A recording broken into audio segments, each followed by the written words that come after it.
Like it is, I agree with them. I do think that they play much better. And like you can see a lot of the guys play much better when fans are there. And I also think some of the guys who are playing well right now, who the fans don't like very much, might also Right. not play as well when they come Exactly. back. Right. But I could also be wrong about that because probably the most divisive guy in golf right now just won in front of fans and won like, you know, not easily, but at the Arnold Palmer, he came back and he just kind of did it. Yeah, Like, that last putt to win it, like you like when he backed off of it, mhm. like the place. I mean, I know there was like They what booed. they were 25%. I think they allowed no, I think the AP Invitational allowed like 25%, whatever. Mhm. But yeah, it made I mean, as a fan, as a someone watching from the television, like you hear that and it's like, wait, that's not like pumped in noise. Like that's like the and I was curious to see if he would drain it. He drained it. Like, Mhm. I mean, Bryson's legit. Bryson's he's here to stay. And I mean, you can dial the clubs back all you want. He's still going to be there. No, and that's super annoying. But going into the Arnold Palmer Invitational, like it was a first of all, it's probably the most packed field it's been in a while. Like that was Jordan Spieth's first time ever playing in that tournament, which how crazy is that? The defending champion Tyrrell Hatton was back. My boy Lanto Griffin was up there for a while, just You doing love his best, Lanto. just plotting out there. He and Kevin Kisner just out there, Never knew just who Lanto was until I listened to Duffin Up. oh yeah. I mean, Brendan James Monroe is a big fan of Lanto Griffin. So Lanto, if you're listening, you're more than welcome on anytime. Anytime you want to come on, just give me a call. We'll have you right on. I'd love to talk to you about how you went from VCU to the mini tours and sorry, I'm not gonna get into it too much. Wait. Lance Griffin, what's his best finish? He won the Houston Open last year or 2 years ago. 2 years ago. Okay, okay. 2 years ago, he finished in the top 10 in FedEx Cup 2 years ago. Like he was in 2019. Like everyone was just like, "Who the hell is this guy?" And it was Lanto Griffin. So we got this. We got this. But he was in contention for a bit. But kind of getting back to Bryson, and I do think he is. I mean, there's no doubt about it. He's the most divisive character in golf right now. But he's needed. Like everyone needs a villain, He's gonna and like bring so many people in. I'm not even saying he's a villain because I don't think he's a villain. But he goes out there on the sixth hole, and everyone's like, "Is Bryson going to drive this?" And when he brings out the driver, everyone's like, "Yeah!" Like that is great, Bryson. That is good, Bryson. And I love that Bryson. Kind of weird that he put on 45 pounds in like 6 months, but we're not going to talk about that because that's bad. But I love that Bryson. I love the Bryson that has that passion, that has that energy. I hate the Bryson that the first thing he does after he wins a tournament is goes, when people are like, "What does it mean to win the Arnold Palmer Invitational?" And he's like, "Wow, I just want to thank my sponsors, Cobra, title, Bridgestone," and he just like names off like 20 sponsors. I'm like, dude, like, thank your dad. Like, thank your what? Like, I don't know if he's married, but like, thank someone else. Talk about how Lee Westwood, the finest aged whiskey in all of golf right now, just an absolute man and an absolute beautiful man, came Would love within to one see him stroke get of one. beating you. I Yeah, know, right? But he's not going to win the players because the players not a major. That's right. right, players championship. I called you not a major because you are not one. Ooh, hot We'll take get right the, there. Hot take. we'll get to that. We'll get to that because I don't know if you guys agree with that, but we'll get to that. But Bryson doing that, it was just like, what are you doing, man? For me at least, like I can't get behind him on that. Yeah, He's gotta be able to be like a little bit human. You don't gotta be a robot. Like have that passion again. Have the passion like you had on the sixth holes when you brought out the big dog and everyone behind you was literally cheering you on, and you did the two fingers, the two pointer fingers, not the two other fingers, the two pointer fingers to the sky after you ripped it, and it was wow. unbelievable. Yeah. No, you're absolutely right. I mean, you love that, Bryson, but my mind's still not made up on like the outside of golf. I love his brain. Like I try and just learn from him, like the way he goes about a course, or like just this past year, just trying to hit the ball as far as you can, because like that helps obviously, and you can hit it high and you can hit it over things, and I don't know, I was just more comfortable with my driver, like just, and I guess you can attribute some of that to Bryson DeChambeau, but no, but off the course, I don't know, and I've heard some just not so great things. Just I know you guys know Davis Chatfield, right? Davis Chatfield's a local golfer, plays at Notre Dame, went to Feehan. Brendan and I went to Feehan, and I don't know. I heard a story where he stiffed him or something, and but I mean, he's never done anything that I can see that's out of line, really. I mean, he's just trying to be himself. But I think there is a part of what you're saying, Brendan, where he goes right to sponsors, and he's a robot. Like, I don't know how to say. I don't want him to be I just want him to be like a Hulk and like just be a goofball, like when he's getting the mic and put in front of him, and he's kind of not. Bryson Smash. Definitely. I agree with you, and that I definitely want him to be more to have that competitive edge, and you're right, he does. I like what you said about the just that he continues to just hit it hard, and it gives me hope that it's not the most conventional way to play golf, or it's not even conventional. It's not the recommended way, but he said, screw it, I am going to the science, I am doing this my way, and I am continuing to do it. Right. You know, and just one thing I wanted to add with that, as to Hacker Golf, is it gives me hope. Bubba Watson, his father said, swing hard. That's the only advice. He's never taken a lesson. Swing hard. So Bubba and Bryson, they're swinging hard. They are getting it done. They are taking the distance to the next level. Obviously, Bubba's a little older now, and let's swing hard, and we don't have to do things the conventional way. We can play golf how we want to play, and it's working for Bryson, and good for him. Good for him. I'll add to that, Brendan. Just like Winged Foot, like when was Winged Foot? I mean, was that November, October, right? What? Or no, before that, September. I mean, oh yeah, the Chooch himself. There was nothing. I mean, there was nothing going on. There was nothing going on. Yeah, the Chooch. I mean, he drove through like as they were putting the key stakes in, just classic as they were prepping. Go to his TikTok. But an all-timer, like unbelievable being able to see, like you must have just Michael Scotted it. It was just like when you went. Yo, but still, like he's so far and long, but like he's not always straight. And they were saying how Winged Foot's so long, and they were saying how if you're gonna hit it in the rough, you're gonna be screwed. Like he would hack that ball out of a huge roughed. Like he was 15, 20 yards off the fairway. He's still so accurate out of the rough and like strong. And on top of that, like his putting game is just unbelievable. Like they change the rules. They say you can't do this, so he does that. Like he adjusts, and he's a scientist. But I mean, people really knock him, but I do. He's so good. I mean, I knock him because he's in my DK lineup.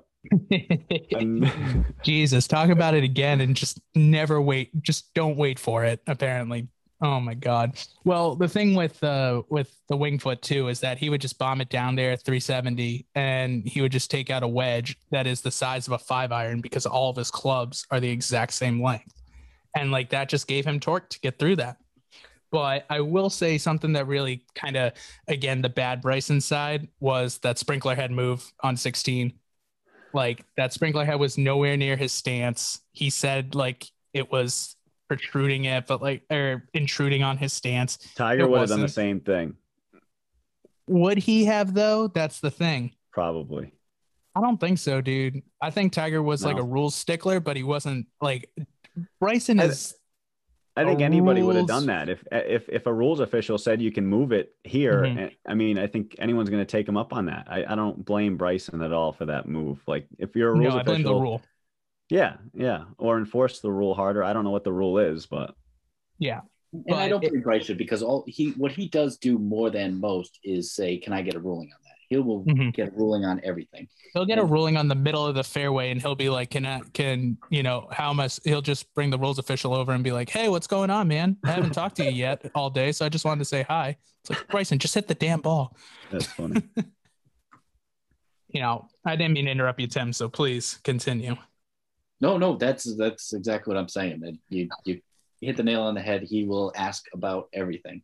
It could be right. It could be a straight uphill putt, and he'll say, I don't know. There's some some guy from the third hole spit his popcorn over 3 holes, and it's 3 feet away. You know what I mean? It's just but he is to agree with Mike. He is just asking for a ruling. Tiger would ask for rulings, but it is annoying because I feel like Bryson does do it more than often. But there's nothing wrong with that. But he does ask for a lot of rulings for sure. Yep. And it's definitely just his pace of play too. It's just he is very slow. So like they were 2 holes behind Corey Connors and his group, behind Corey Connors, and I forget. This is bad. I forgot who played with him, but I know he had a terrible day, so it's okay. But they were like 2 holes behind at one point, and Lee Westwood's not that slow of a player. So I mean, it was Bryson, but at the same time, you gotta kind of, if he's gonna play that way, you just kind of gotta go with it. I think the sprinkler head got me more mad on 16 when the 18th hole came around and Lee Westwood hit that amazing drive right down the middle, and it went into a divot. And I tweeted about that from the Duffin Up Twitter at Duffin Up blog. If you don't follow it, please do. We have 20 followers. We need to get to 25. I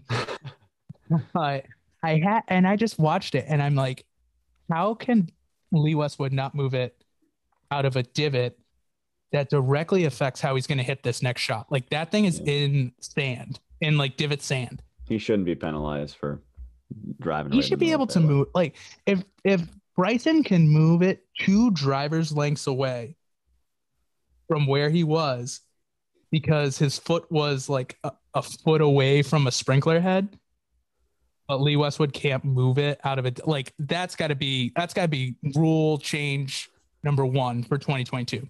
They just got to be like, yep, you're in a divot, take it out. I take it out of divots all the time. I'm like, I'm not playing in that shit.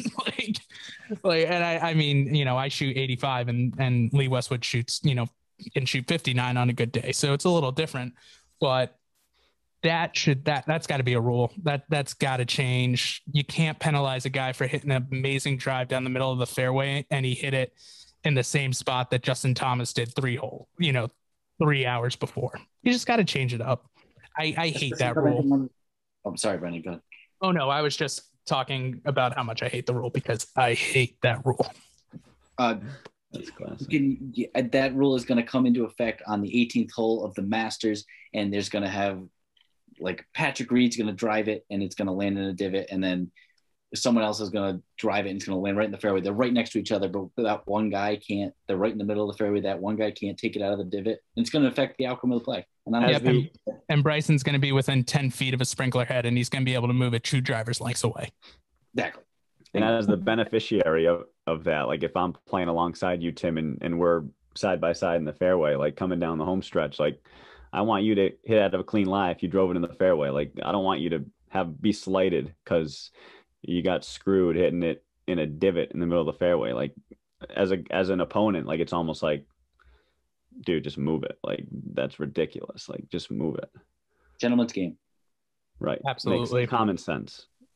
And you 100% know that Lee Westwood would have moved that. Like he would have been like, yeah, take it out. Like if it was just a normal round, like if it was just like playing with 2 guys, Lee Westwood, that is that type of guy that would have been like, yeah, just take it out, dude. I don't care. But hurry it up. But hurry it up, Bryson. Hurry the hell up, dude. Hurry friggin' up. I want to go have a nice little. Oh God, he's not Irish, so he can't say Guinness. Want to go have a nice little bitter beer over there or something like that. I don't know what the English drink. If you're from England and you're listening to the podcast, please write a 5-star review and tell us your favorite beer.